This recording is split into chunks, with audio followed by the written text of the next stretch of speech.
بسم اللہ الرحمن الرحیم الحمد للہ نحمده ونستعینه ونستغفره ونؤمن به ونتوکل علیہ ونعوذ باللہ من شرور انفسنا ومن سیئات اعمالنا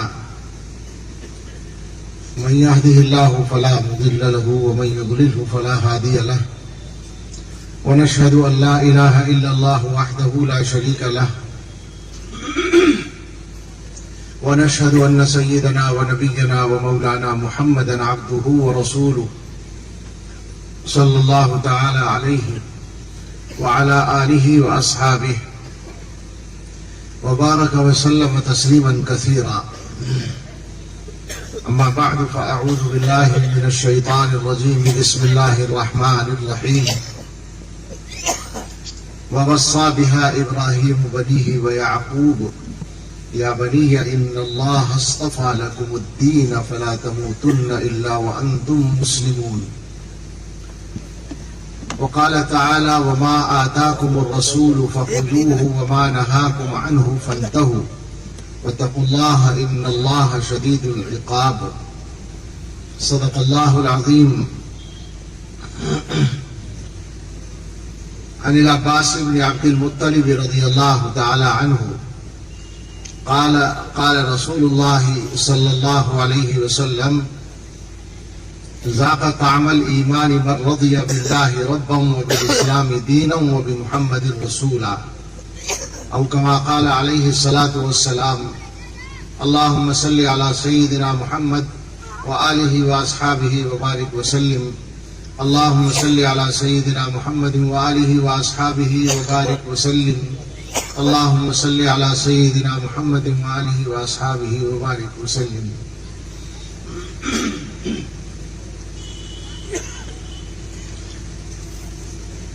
تاریخ نے پوچھا اے لوگو یہ دنیا کس کی دنیا ہے؟ شاہی نے کہا یہ میری ہے. کنگڈم نے، بادشاہت میں. شاہی نے کہا یہ میری ہے اور دنیا نے یہ مان لیا. پھر تخت بچھے، ایوان سجے، گھڑیال بجے، دربار لگے، تلوار چلی اور خون بہے، انسان لڑے انسان مرے. دنیا نے آخر شاہی کو پہچان لیا. بھئی اس کو کم رکھیں، تیز نہ کریں. تاریخ نے پوچھا پھر لوگوں یہ دنیا کس کی دنیا ہے؟ دوسرا نظام ہے سرمایہ داری کا نظام. دولت نے کہا یہ میری ہے اور دنیا نے یہ مان لیا. پھر بینک کھلے، بازار جمے، بیوپار بڑھے، انسان لوٹے انسان بکے، آرام اڑے سب چیخ اٹھے. دنیا نے آخر دولت کو پہچان لیا. تاریخ نے پوچھا پھر لوگوں یہ دنیا کس کی دنیا ہے؟ ایک تیسرا نظام تھا کمیونسٹوں کا نظام. محنت نے کہا یہ میری ہے اور دنیا نے یہ مان لیا. پھر روح دبی، پھر پیٹ بڑھے، افکار سڑے، کردار گرے، ایمان لوٹے، اخلاق جلے، انسان نرے حیوان بنے. دنیا نے آخر محنت کو پہچان لیا. تاریخ نے پوچھا پھر لوگوں یہ دنیا کس کی دنیا ہے؟ مومن نے کہا اللہ کی ہے اور دنیا نے یہ مان لیا. پھر قلب و نظر کی صبح ہوئی، ایک نور کی لے سی پھوٹ بہی، ایک خودی کی آنکھ کھلی، فطرت کی صدا پھر گونج اٹھی. دنیا نے آخر آقا کو پہچان لیا. اللہ تعالیٰ کا شکر ادا کرتے ہیں کہ آپ حضرات کے درمیان حاضر ہونے کا یہ موقع ملا اور اللہ نے آسان فرمایا. برادر عزیز حضرت مولانا عبدالاحد صاحب قاسمی زیدہ مجدہم نے زیادہ اصرار سے حکم دیا تھا اور معذرت قبول نہیں کی تھی تقریباً. تو تقریباً اس لیے کہ آخر میں گنجائش تو دی تھی مگر دلائل بہت مضبوط دیے تھے آنے کے لیے، تو اس لیے سمجھ میں یہی آیا کہ حاضر ہونا چاہیے۔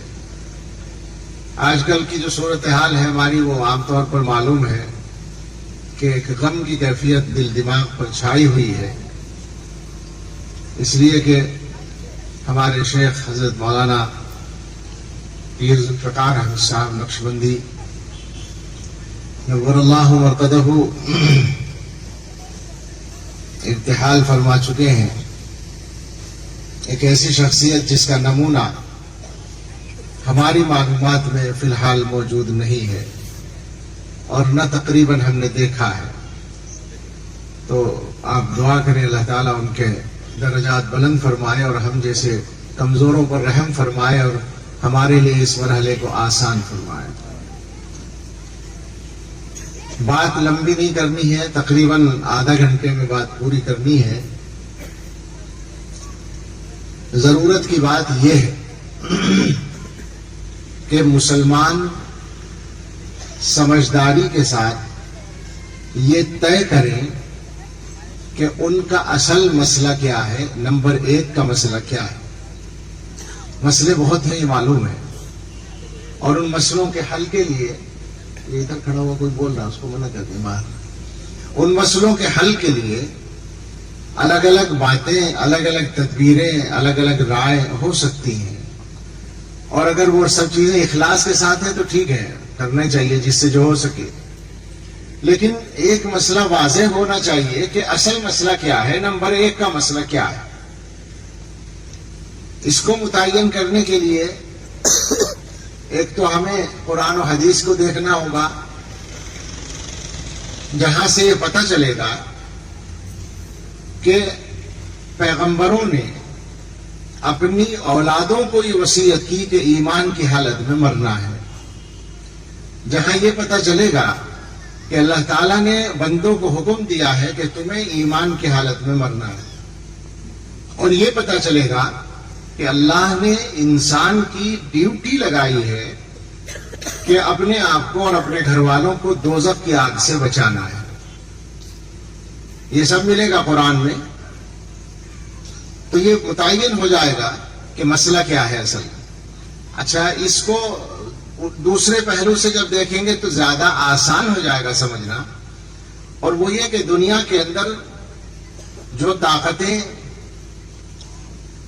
انسان کی مخالف ہیں، انسان ہے ویسے وہ دیکھنے میں، مگر انسان کی مخالف ان کو اس لیے کہنا پڑتا ہے کہ انسان کا جو سب سے بڑا دشمن ہے، جس کو اللہ تعالیٰ نے حضرت آدم علیہ السلام کے ساتھ جنت سے دنیا میں بھیجا تھا حکمت کے تحت انسانوں کی آزمائش کے لیے، اس کو سب جانتے ہیں، اس کا نام ابلیس ہے، اس کو شیطان کہتے ہیں۔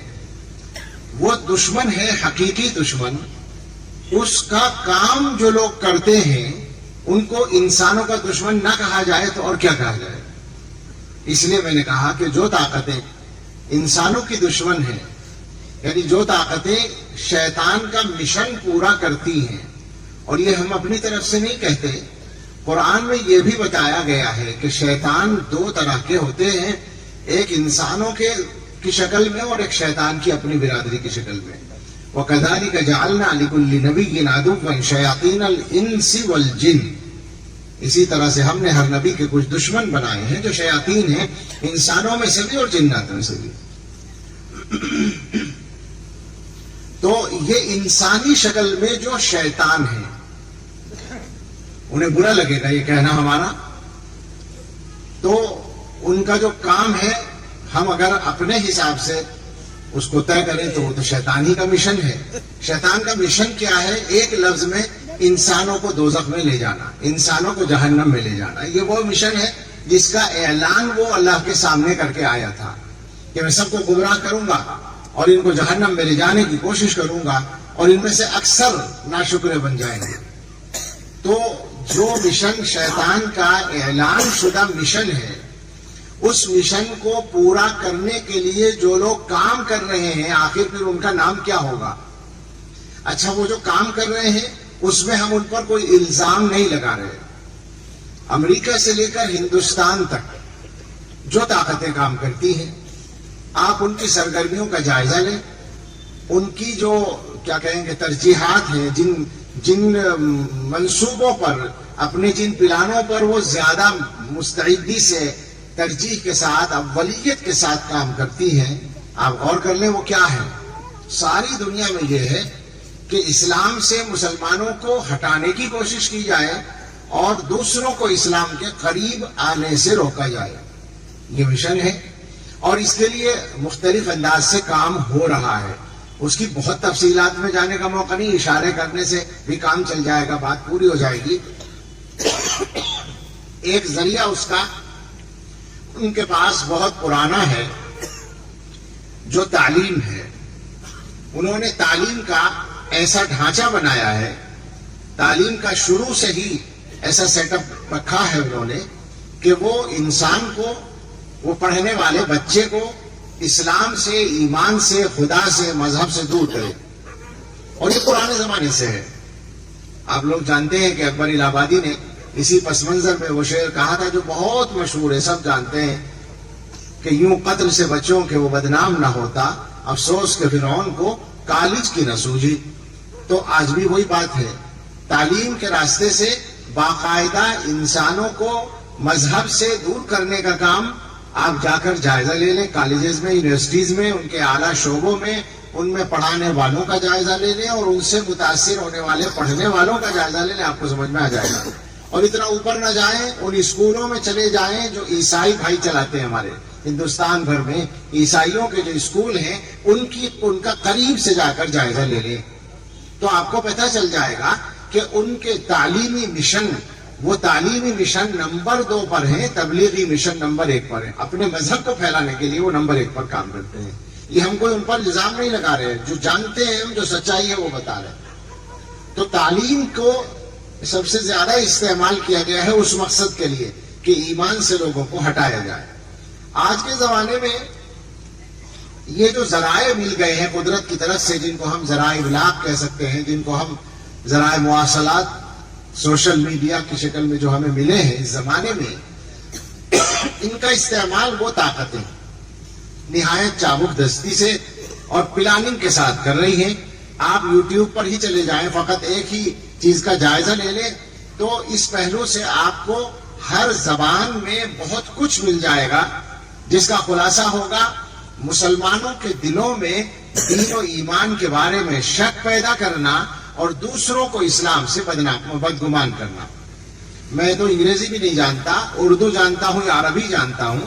میں یہ جانتا ہوں کہ اردو اور عربی میں، یا ہندی کو ملا لیں، ہندی بھی اردو کی طرح ہمارے لیے تقریباً سمجھی جانے والی زبان ہے، تو ان تینوں زبانوں میں جو تشکیک یعنی شک پیدا کرنے کے لیے محنت ہو رہی ہے وہ بھی بہت خطرناک ہے۔ اور ظاہر ہے کہ جو ان لوگوں کی اصل زبان ہے شیاطین الانس کی، اس میں زیادہ ہی ہوگا اس سے بھی۔ تو یہ ایک بہت بڑا ان کا ذریعہ ہے جس سے وہ یہ کام کر رہے ہیں کہ دلوں میں شک پیدا کیا جائے اور دوسروں کو بدگمان کیا جائے۔ اس کا نتیجہ علماء سے پوچھیں آپ۔ ہم یہ مجمع تو بہت بڑا مجمع ہے، میں آج کل تجربہ کرتا ہوں کہ 10-50 آدمیوں کا مجمع بھی اگر آپ کے سامنے بیٹھا ہے، آپ کے سامنے بیٹھنے کا مطلب ہے یعنی علماء کے سامنے بیٹھا ہے، اس کا مطلب یہ کہ وہ دینداروں کا مجمع ہے، اس میں اگر کرے دیں گے تو 2-4 ذہن مل جائیں گے جو شک میں مبتلا ہوں گے۔ بعض ان میں سے کہیں گے اللہ کے بارے میں شک ہے، بعض کہیں گے رسول کے بارے میں شک ہے، بعض کہیں گے اسلام کے بارے میں شک ہے، دین کے بارے میں شک ہے۔ ایسے مل جائیں گے آپ کو آسانی کے ساتھ، اس مجمع میں مل جائیں گے۔ میں دعویٰ کرتا ہوں، تجربے کی روشنی میں کہہ رہا ہوں، اور یہ بالکل صحیح ہے، ہر جگہ اس وقت یہ مصیبت پھیلی ہوئی ہے۔ اس کے علاوہ پروپیگنڈے کو وہ استعمال کرتے ہیں، خاص طور سے دوسروں کو ایمان سے روکنے کے لیے پروپیگنڈے کا استعمال ہوتا ہے۔ آج کی دنیا میں مسلمانوں کے ساتھ اور خاص طور سے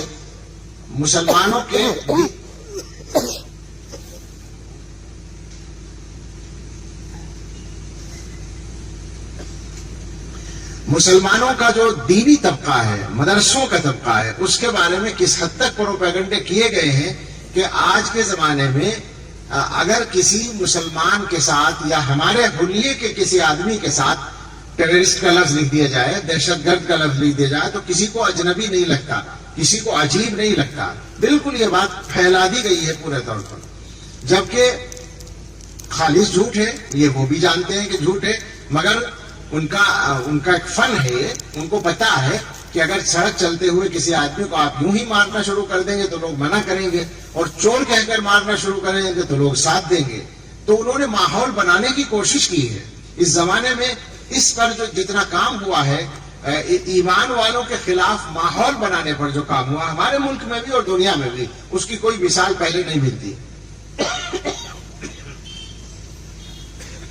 ہمارے یہاں تو حال یہ ہے، چونکہ ان طاقتوں کا نشانہ مسلمان ہے، اور مسلمانوں کی مذہبی طاقت کا سب سے نمائندہ ادارہ دارالعلوم دیوبند ہے، جسے مولانا ابھی بات کر رہے تھے، تو وہ دیوبند کو ٹارگٹ کرتے ہیں. ہمارے دیوبند میں آ کر ایک وزیر صاحب نے بیان دیا کہ دیوبند میں آتنک کا ایک مندر ہے جو دارالعلوم دیوبند ہے. ہم نے کہا کہ بھائی اس مندر میں بھی آپ دورہ کر لیتے تو پتہ چل جاتا کہ اس میں کتنا آتنک ہے. لیکن پروپیگنڈا ان کا چلتا ہے، حالانکہ وہ اچھے سے جانتے ہیں کہ پورے ملک میں چلنے والے جو مدرسے ہیں ان کا کردار بالکل کھلی کتاب ہے. کوئی بھی آ کر دیکھ سکتا ہے، اور کسی بھی مدرسے میں کسی بھی وقت آ کر دیکھ سکتا ہے، اور جو آتے ہیں اور دیکھتے ہیں ان کا ذہن بدلتا ہے. یہ ایک مستقل موضوع ہے. تو میری بات کا خلاصہ یہ ہے کہ وہ شیطان کا کام کرنے والی طاقتیں اس کے لیے کام کر رہی ہیں کہ ایمان سے ہٹایا جائے اور دوسروں کو روکا جائے. تو اس کا مطلب یہ ہوا کہ ہمیں یہ طے کر لینا چاہیے، ہمیں یہ بات واضح طور پر سمجھ لینی چاہیے کہ ہمارا اصل مسئلہ ایمان پر جینا اور ایمان پر مرنا ہے. اس کے لیے ہمیں محنت کرنی پڑے گی. اس کے علاوہ جو مسائل ہیں وہ سب ذیلی مسئلے ہیں. روزگار کے مسئلے ہمیں معلوم ہیں، لیکن روزگار کے مسئلوں میں جتنی غلطی دوسروں کی ہے، یعنی مثال کے طور پر یوں کہیں آپ کے ساتھ حکومتی پالیسیوں کا دخل ہے، معلوم ہے ہمیں حکومتی پالیسیوں نے مسلمانوں کے لیے روزگار کے راستے روکے ہیں، ملازمتوں کے راستے تو روکے ہی ہیں، اور ویسے بھی رکاوٹیں کھڑی کی ہیں. اس کے باوجود ہم یہ بات کہہ سکتے ہیں کہ روزگار کے مسئلے میں حکومتی پالیسیوں نے جتنا نقصان کیا، ہماری اپنی غیر ذمہ داری اور سستی نے اس سے زیادہ نقصان کیا. اس لیے کہ ہمارے حالات یہ ہیں کہ آج کے زمانے میں مسلمان، اس زمانے میں، اتنے مشکل زمانے میں، مسلمانوں کی غفلت ٹوٹنے کا نام نہیں لیتی. جن لوگوں کی جو عادتیں ہیں سب اپنی عادتوں پر قائم ہیں. یعنی مثال کے طور پر اگر روزانہ رات کو ہوٹل میں بیٹھ کر 4 گھنٹے گزارنے کا معمول ہے تو وہ معمول چل رہا ہے. مسلمانوں کے علاقوں میں اگر رات کو 2 بجے گزر ہوتا ہے تو چکن فرائی ہو رہا ہے اور لوگ بیٹھے. یہ کسی قوم کے جینے کی علامت ہوتی ہے؟ مسلمانوں کے علاقے میں رات کے 2 بجے لوگ جاگتے ہوئے ملتے ہیں، غیروں کے علاقے میں رات کے 11 بجے کوئی آدمی نظر نہیں آتا سڑک پر، اور فجر کی اذان کے وقت ہمارے علاقوں میں سناٹا ہوتا ہے اور وہ سڑک پر واکنگ کرتے ہوئے ملتے ہیں. یہ ہمارے نوجوان جو علماء سے روزانہ دعا کراتے ہیں کہ نوکری کی دعا کر دو، تجارت کے کامیاب ہونے کی دعا کر دو، یہ رات کو 2 بجے تک 3 بجے تک جاگ کر اگلے دن 12 بجے تک سوتے ہیں. یہ طریقے ہوتے ہیں کمانے کے. تو میں یہ کہنا چاہتا ہوں کہ اپنے معاملات کو خود بھی تو ٹھیک کرنے کی ضرورت ہے. اس کے علاوہ بھی ہم نے اپنے معاملات میں جو بگاڑ اپنے اختیار سے لا رکھے ہیں. 2-4 باتیں اگر میں عرض کروں، پہلی بار چونکہ حاضری ہوئی ہے تو ضروری باتیں جلدی کہہ دی جائیں کہ یہی روزگار سے نکلا ہوا ایک مسئلہ ہے کہ گھروں کے خرچے شوہر کی آمدنی میں پورے نہیں ہوتے تو عورتیں قرض لیتی ہیں، اور وہ قرض سود پر ملتا ہے.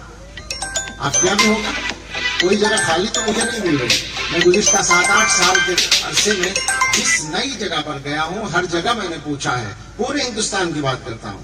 یہ راجستھان میں ہم بیٹھے ہیں، یعنی ہندوستان کے مغرب میں، بالکل مشرق میں تریپورا اور آسام میں پوچھ کر آیا ہوں، بالکل جنوب میں کیرلا میں پوچھ کے آیا ہوں، بالکل شمال میں کشمیر میں پوچھ کے آیا ہوں، اور بیچ کے پورے ہندوستان کی بات میں کہہ سکتا ہوں بالکل دعوے کے ساتھ مجھے ابھی تک کسی چھوٹے یا بڑے جلسے میں، چھوٹی یا بڑی آبادی میں کہیں نہیں میں جواب نہیں ملا. سودی قرضہ ہر جگہ جال کی طرح بچھا ہوا ہے، اور تقریباً ایک ہی انداز ہے کہ عورتیں وہ قرض لیتی ہیں اور ان کو ہی دیا بھی جاتا ہے، اس کے لیے سوسائٹیاں بنائی جاتی ہیں، اور جب وہ قرضہ ادا نہیں ہوتا تو اس کے بعد جو کچھ ہوتا ہے میرے بتانے کی ضرورت تو نہیں ہوگی، آپ جانتے ہوں گے. کیا یہ ذلت مسلمان اس پہ راضی ہیں؟ سوچنے کی بات ہے.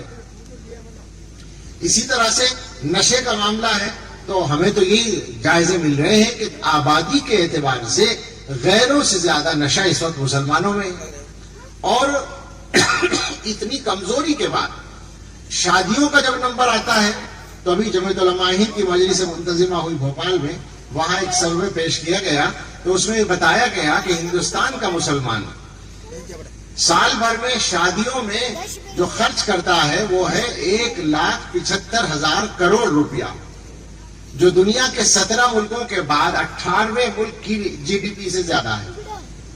اتنی رقم ہندوستان کا مسلمان شادیوں میں خرچ کر رہا ہے، جبکہ پیسہ نہیں ہے اور حقیقت میں نہیں ہے، لیکن شادی کو زندگی کا مقصد بنا رکھا ہے، اور اس کے نتیجے میں حماقتوں پر حماقتیں ہوتی ہے، پیسے کا دکھاوا بھی ہوتا ہے، نمائش بھی ہوتی ہے، اور فضول خرچی تو ظاہر ہے بالکل ہوتی ہے۔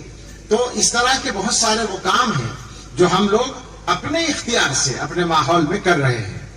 اب ظاہر ہے کہ یہ طریقے کسی قوم کے زندہ رہنے کے نہیں ہوتے، ہمیں اپنے آپ کو بدلنا پڑے گا۔ بدلنے کے لیے اور دنیا والوں کی اس مہم سے، وہ جو انہوں نے چلا رکھی ہے ایمان سے دور کرنے کے لیے، اس سے بچنے کے لیے کچھ نہ کچھ تو محنت کرنی پڑے گی۔ میرا جی چاہتا ہے کہ میں یوں کہوں، بھائی بیٹھ جاؤ نا، خالی جگہ پڑی اس میں بیٹھ جاؤ، بولتے کیوں؟ ہم لوگ قوالی تھوڑی سنا رہے ہیں، رو رہے ہیں ہم بھائی، یہ رونا دھونا ہے، اس میں شرکت کرو اگر زندہ رہنا چاہتے ہو۔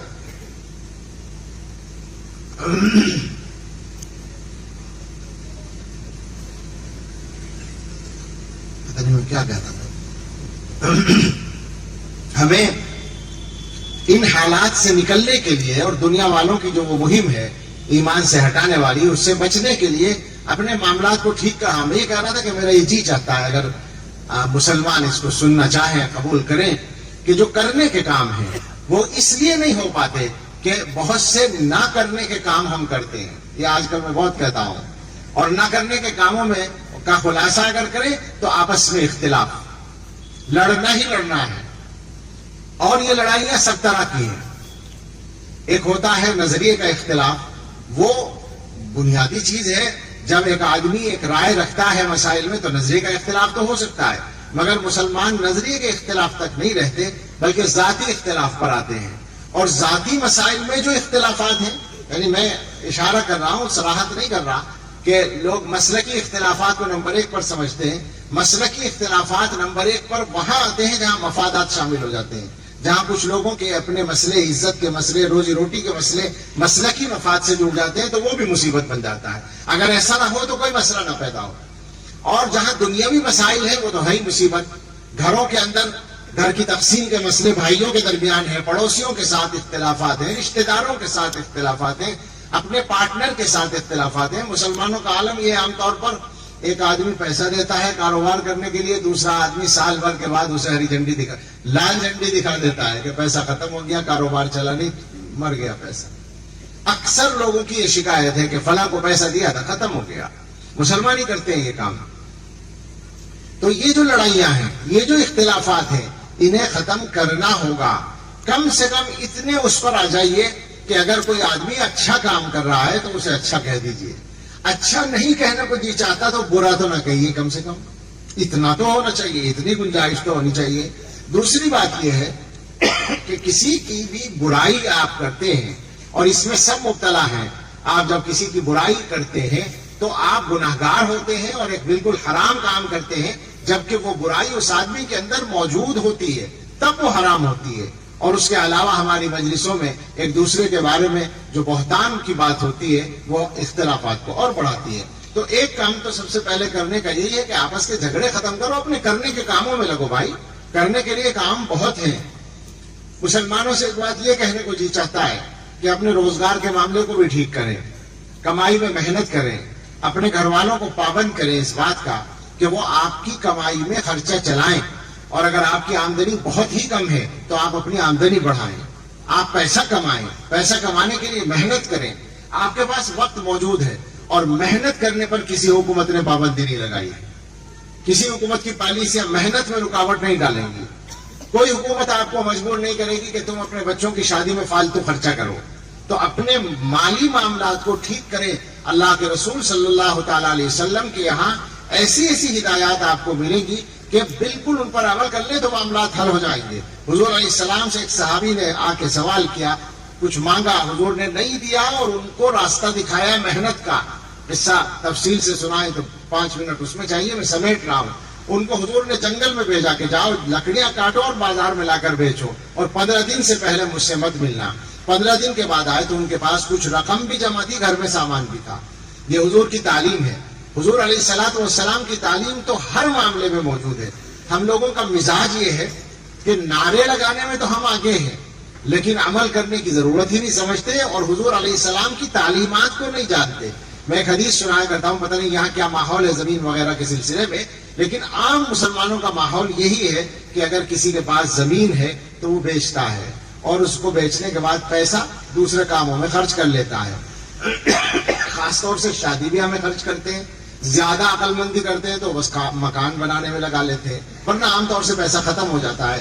جبکہ اللہ کے رسول صلی اللہ علیہ وسلم نے اس معاملے میں بھی مسلمانوں کو رہنمائی دے رکھی ہے. یہ فرمایا ہے کہ جو آدمی زمین یا جائیداد بیچے اور تو وہ اس کا مستحق ہے کہ اسے برکت نہ ملے. من باع ارضا وقارا امین اللہ یبارک له فیہ ان لم یجعلہ فی مثلہ. وہ جو زمین جائیداد بیچے وہ اس کا مستحق ہے کہ اسے برکت نہ ملے سوائے اس کے کہ اس کو زمین جائیداد ہی میں لگا دے. اس کا مطلب یہ ہے کہ زمین بیچو تو زمین خریدو، اس کو اور کسی کام میں مت خرچ کرو تو برکت ہوگی. اتنی باتیں حضور علیہ السلام نے بتا رکھی ہیں اور مسلمانوں کا حال یہ ہے کہ وہ اپنے ہاتھوں سے اپنی دولت میں آگ لگاتے ہیں. تو یہ ساری باتیں تو دنیا کے معاملات کو ٹھیک کرنے کے لیے ہیں اور اصل منزل تک جانے کے لیے. تو اصل منزل جو ہے وہ یہ ہے کہ دنیا میں ایمان سے ہٹانے کے لیے جو محنتیں ہو رہی ہیں ان کا مقابلہ کرنا ہے. میں نے ایک حدیث پڑھی ہے، حضور علیہ الصلوۃ والسلام نے ارشاد فرمایا ہے ذاق طعم الایمان من رضی باللہ ربا وبالاسلام دینا وبمحمد رسولا. وہ آدمی ایمان کا ذائقہ چکھ لے گا جو اللہ کو رب مانے، اسلام کو مذہب مانے، حضرت محمد صلی اللہ علیہ وسلم کو اپنا رسول مانے، اطمینان کے ساتھ، رضامندی کے ساتھ، خوشی کے ساتھ، یقین کے ساتھ. کلمہ پڑھتا ہے مگر شک کے ساتھ پڑھتا ہے تو اسے ایمان کا ذائقہ نہیں ملا. ایمان کا ذائقہ چکھنے کی کوشش کریں مگر یہ ایمان کا ذائقہ بازاروں میں نہیں ملے گا. میں ایک مرتبہ ایک جلسے میں بیان کر رہا تھا، بہت بڑا مجمع تھا، دور سے ایک صاحب کھڑے ہوئے، تقوی پر بیان ہو رہا تھا. ایک صاحب کھڑے ہو کر کہنے لگے کہ مولانا تقوی کہاں ملے گا؟ میں نے کہا کہ کپڑا کہاں ملتا ہے؟ کہنے لگے وہ تو کپڑے کی دکان پہ ملتا ہے. ان کا غلہ کہاں ملتا ہے؟ تو وہ غلے کی دکان پہ ملتا ہے. تو میں نے کہا بس یہی بات ہے، کپڑا کپڑے والوں کے یہاں ملتا ہے، غلہ غلے والوں کے یہاں ملتا ہے، تو تقوی تقوی والوں کے یہاں ملے گا. تو ایمان پر محنت کرنی ہے تو ایمان والوں سے ملنا پڑے گا، علماء کے پاس جانا ہوگا، اللہ والوں کے پاس جانا ہوگا. میں سچ کہتا ہوں آپ سے کہ اس زمانے میں سب سے بڑی جو محنت کرنے کی ضرورت ہے مسلمانوں کے معاملات میں وہ یقین پر محنت کرنے کی ضرورت ہے. جو حضور علیہ الصلوۃ والسلام فرما رہے ہیں کہ اللہ کو رب مانو اطمینان سے. ایسا نہیں ہے کہ ایک آدمی تمہارے سامنے آ کر کہنے لگے کہ میاں تم اللہ کو مانتے ہو؟ ہاں جی مانتے ہیں. کہ کیوں مانتے ہو؟ دیکھا ہے کبھی اللہ کو؟ نہیں دیکھا تو نہیں ہے. پھر کیوں مانتے ہو؟ اب سوچنے لگے. یہ جو سوچنے لگے اس کا مطلب یہ کہ ایمان کچا ہے. سوچنا نہیں تھا، جواب دینا تھا کہ ہم تو اللہ کو مانتے ہیں، دیکھا ہو یا نہ دیکھا ہو اللہ موجود ہے، ہمیں یقین ہے. حالانکہ وہی جواب موجود ہے. اپنی عقل کو مانتے ہو؟ جی مانتے ہیں، ہمارے پاس تو سب سے زیادہ عقل ہے. دیکھا ہے کبھی عقل کو؟ دیکھا نہیں ہے، مانتے ہیں. خواہ مخواہ کی بات ہے. الحاد کی تحریک کا بنیادی اصول یہی ہے کہ آدمی کا یہ مزاج بنایا جائے کہ جو سمجھ میں نہ آئے اس کا انکار کر دو. آج کل کے جوان اسی چکر میں پڑ جاتے ہیں. تو یقین پر محنت کرنے کی شدید ضرورت ہے. حقیقت یہ ہے، امام راضی رحمۃ اللہ علیہ نے کہا تھا، جنہوں نے سینکڑوں دلائل اللہ کے وجود پر، اللہ کے ایک ہونے پر قائم کیے تھے، یہ کہا تھا میں اپنی والدہ کے عقیدے پر مر رہا ہوں، اپنی ماں کے عقیدے پر مر رہا ہوں. یعنی میری ماں کا جو ایمان مضبوط ایمان تھا جس کو دلیلیں بھی نہیں معلوم تھی، بس وہ عقیدہ میرا عقیدہ ہے. تو یقین پر محنت کرنے کی ضرورت ہے. یہ یقین ایسے نہیں آئے گا آسانی کے ساتھ، مگر اس سے پہلے تو یہ آپ کی سمجھ میں آنا چاہیے کہ یہ بھی کوئی چیز ہے حاصل کرنے کی. آج ہماری غفلت جو ہے وہ اس حد تک پہنچی ہوئی ہے کہ ایمان کے بارے میں ماں باپ کو بچوں کے ایمان کے بارے میں فکر نہیں ہے. آج کی صورتحال تو یہاں تک پہنچ گئی ہے کہ کوئی آدمی ماں باپ کو بتاتا ہے کہ تمہارا بچہ فلاں کے ساتھ بیٹھ رہا ہے، بگڑ رہا ہے، تو ماں باپ الٹا برا مانتے ہیں کہ تم ہمارے بچے کو بدنام کر رہے ہو. ایسے واقعات ہیں کہ کیس بھی ہو گئے، لڑکیوں کے بارے میں بتایا گیا تو کیس کر دیے ماں باپ نے کہ یہ ہمارے بچے پہ تہمت لگا رہا ہے، اور بعد میں وہ مصیبت سامنے آ گئی۔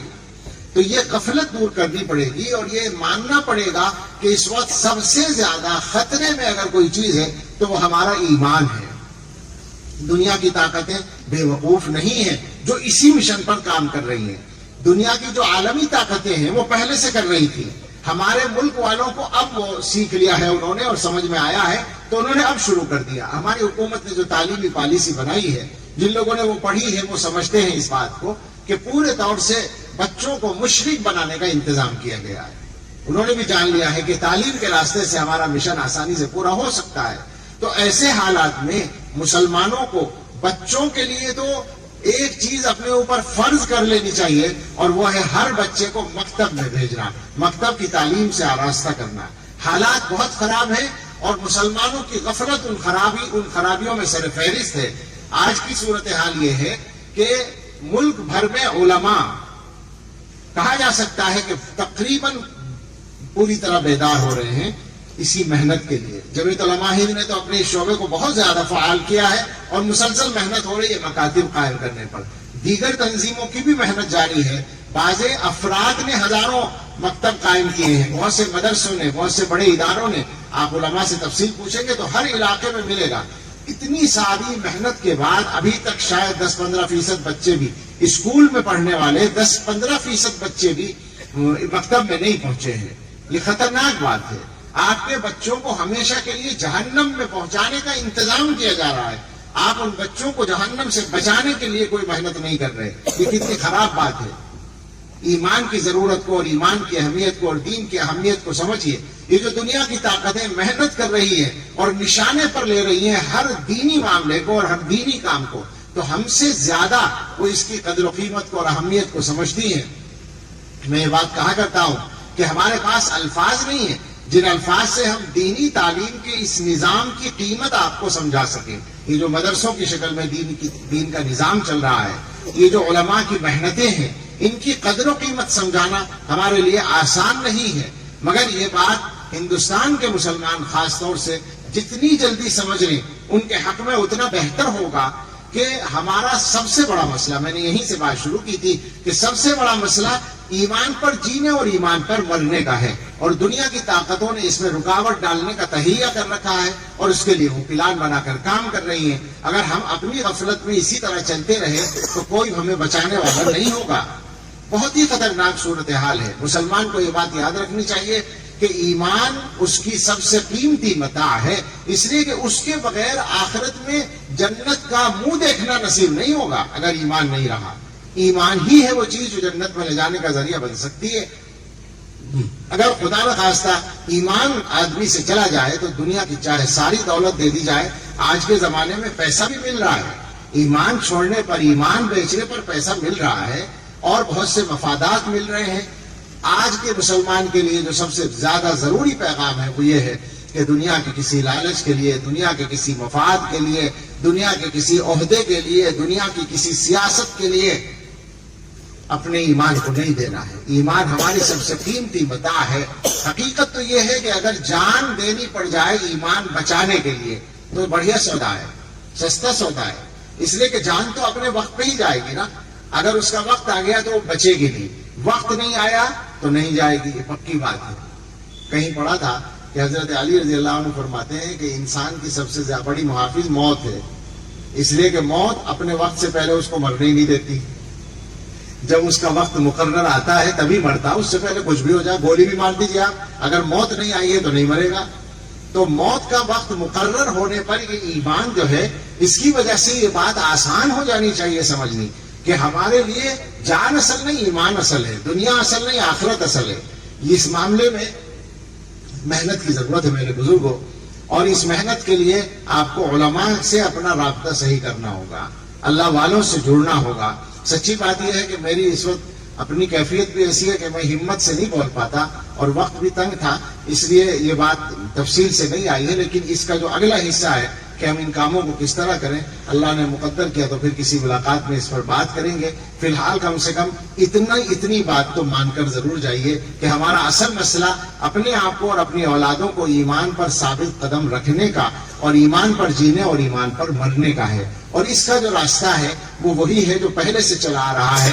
وہ علماء جن کے پاس دین کا معتبر علم ہے، وہ علم جو حضرت محمد الرسول اللہ صلی اللہ تعالی علیہ وسلم نے صحابہ کو سکھایا تھا، اور صحابہ کرام نے تابعین کو، اور انہوں نے اپنے بعد والوں کو یہاں تک کہ وہ اس زمانے کے علماء تک پہنچا. یہ بات اچھی طرح سمجھ لیں کہ آج کے زمانے میں گمراہی کی بڑی شکلیں عام ہو رہی ہیں. کوئی آدمی صحابہ کا انکار کرتا ہے اور ان سے گستاخی کرتا ہے، اور کوئی آدمی صحابہ کا انکار تو نہیں کرتا، چالاکی کرتا ہے، لیکن صحابہ کے بعد والوں کا انکار کر دیتا ہے. دونوں جگہ سے گمراہی آتی ہے. اچھی طرح سے یاد رکھیں، اس امت میں ہدایت کا سلسلہ تسلسل، اور یہ علماء خاص طور سے اس بات کو لوگوں کو سمجھائیں، تسلسل اور توارث اس امت میں ہدایت کی بنیاد ہے. حضور علیہ السلام نے باقاعدہ اس امت کے بارے میں یہ پیشین گوئی فرما رکھی ہے کہ ہر دور میں اس میں ہدایت محفوظ رہے گی. تو بیچ کی کڑیوں کو کاٹنے والا، چاہے اس کا نام ڈاکٹر ہو یا انجینئر ہو یا مولانا صاحب ہی ہو یا پروفیسر صاحب ہو، کچھ بھی ہو سکتا ہے. آج کے زمانے میں سب ناموں سے کام ہو رہا ہے، وہ سب گمراہ ہیں. ہدایت کا راستہ یہ ہے کہ ہم سے لے کر حضرات صحابہ تک اور رسول اللہ صلی اللہ علیہ وسلم تک تسلسل کے ساتھ جو علم ترتیب سے آ رہا ہے وہ معتبر علم ہے. وہ علم جن علماء کے پاس ہے، آپ ان سے اپنا رشتہ مضبوط کریں گے تو ہدایت پر قائم رہنا آسان ہوگا. اللہ کرے یہ باتیں مسلمان جلدی سے جلدی سمجھ لیں، اور اس بات کی اہمیت کو سمجھ لیں کہ ایمان کی حفاظت ہمارا سب سے بڑا مسئلہ ہے، اور دنیا نے اس کو ہمارے لیے بہت مشکل بنا دیا ہے. یہ چیز ہماری سمجھ میں علماء کے تعلق سے آئے گی. اللہ تعالیٰ توفیق دے. حضرت مولانا عبداللہ صاحب دامت برکاتہ ان کی محنتوں میں اللہ تعالیٰ برکت عطا فرمائے. یہاں جو علماء اسٹیج پر تشریف رکھتے ہیں، ہمارے مخدوم حضرت مولانا قاری محمد امین صاحب دامت برکاتہم، اور ان کے تمام بہت سارے یہ اس علاقے کے اطراف کے علماء ہیں. میں یہ بات کہہ سکتا ہوں کہ ہم لوگوں کو جیسا ہونا چاہیے ویسے نہیں ہم اس کا اقرار کرتے ہیں، مگر صاحب انہی کمزور بازوؤں سے اللہ تعالیٰ اپنے دین کا کام لے رہے ہیں. اس بات کو ہمیں سب کو سمجھنے کی ضرورت ہے. اللہ ہمیں استقامت عطا فرمائے. آمین. وآخر دعوانا ان الحمدللہ.